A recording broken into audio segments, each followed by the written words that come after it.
আল্লাহ যত রোগ দিয়েছেন সমস্ত রোগের ঔষধ দিয়েছেন তিনটা খাদ্যের মধ্যে। একটু ওষুধগুলো জেনে নেন সবাই।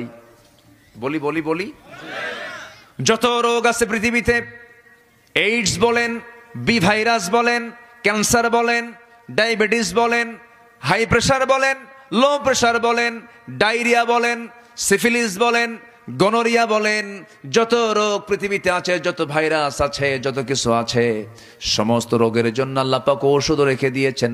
রোগ যে দিয়েছেন যিনি, ওষুধও দিয়েছেন তিনি। ওষুধ আছে, এর মধ্যে শ্রেষ্ঠ ওষুধ হলো তিনটা। একটা হলো, চারটা, একটা হলো জমজম। একটা কি? জমজম। সেই পানিটা কোথায় পাওয়া যায়? কোন জায়গায়? সৌদি আরব তো অনেক বড়, বলেন কোথায়? কাবা শরীফের সামনে সেই কূপটা, কাবা শরীফের সামনে সেই কূপটা। এই কূপ হলো আশ্চর্য কূপ।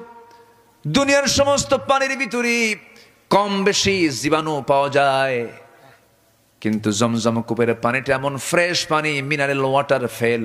পৃথিবীর সমস্ত পানিগুলো ফেল, এমন পানি এটা আল্লাহ রাব্বুল আলামিন দিয়েছেন। এই পানি পান করলে শুধু তৃষ্ণা নিবারণ হয় না, ক্ষুধাও নিবারণ হয়ে যায়।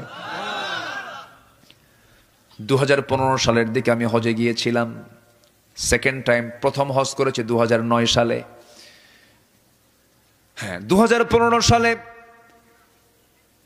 আমি মক্কার আউটসাইডে দাঁড়ায় আছি। সেই জায়গায় যারা হজে গেছেন দেখবেন, সেখানে যারা যাবেন তারাও দেখবেন, সেখানে বেশ কিছু লাইন আছে, ট্যাপ লাগানো আছে। এখানে জমজম পানিগুলো ট্যাপ খুলে খুলে জমজম পানিগুলো খায়, জমজম পানিগুলো পান করে। আবার অনেকে সুন্দর করে বোতলে বোতলে ভরা নিয়ে চলে যায়। কিন্তু সেই জায়গায় আমি লক্ষ্য করে দেখি একজন ফরেনার, একজন পশ্চিমা মানুষ, ইউরোপিয়ান কালার,